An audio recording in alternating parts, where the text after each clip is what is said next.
All right, so I got two brand new tires that are going to go on the bike. So far I've got the rear wheel off. It's not bad. Big difference with Japanese bikes compared to my Enfield. All the it's just one nut. Just take off one nut and then just push the axle through the other side.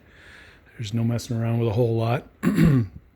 Take off the brake rod and the brake stay, and I had to take off the chain guard because the sprocket got hung up on it when I was rolling it out. So it's only 2 bolts, so pretty easy anyway to take it out.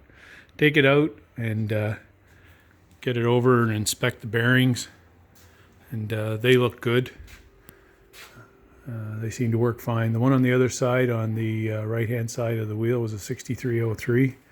I didn't take off the seal yet on this one, but I suspect it's also a 6303. If it isn't, I'll let you know. I just used my little stem tool there, took out the stem, let all the air out, and put the wheel down on the ground and stepped on all the edge of the tire, the high part of the tire, just to break the bead on this side.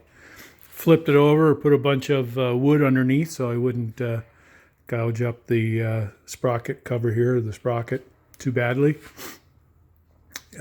Wanted it lifted off the ground, and then broke the bead on the other side. So I'm ready to get at it now with the tire irons and change the tires. So looking forward to that. And I'll just give you just have a look. Let me see now. I want to get some light on this. But you see this cracking. See all the way around, it's all dry rotted, right? And the front tire is actually a little bit worse. It's all got the dry rot all the way around. So these tires, even though there's pretty good tread on them, they're not bad, they gotta go.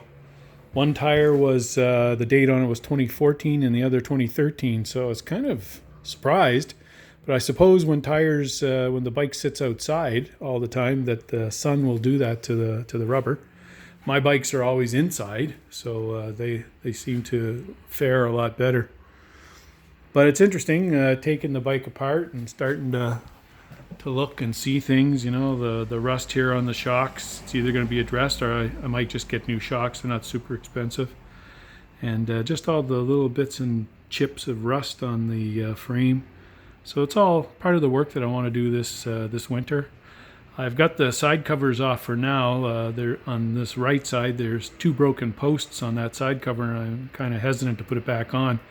So what I'm going to do is I'm going to get some sculpting clay and acrylic, and I'm just going to make 2 new posts and glue them onto the side cover so that we're back to 4 posts. And then what I also do with my side covers is I put on I glue Velcro to the inside, and I Velcro them across the top of the seat, underneath the seat, so that if they ever did come loose, they won't fall out and on the road and get lost or damaged. So never had one happen yet, but I've heard incidents of that happening with other riders, so I want to avoid that. Side covers are extremely expensive to get, like on eBay used. They're like $200, $300, $400 for one side cover. It's just outrageous. Anyway, back to work, having a good time. My wife and son are out shopping at the mall, and I got the place to myself and just sitting here listening to tunes and doing this.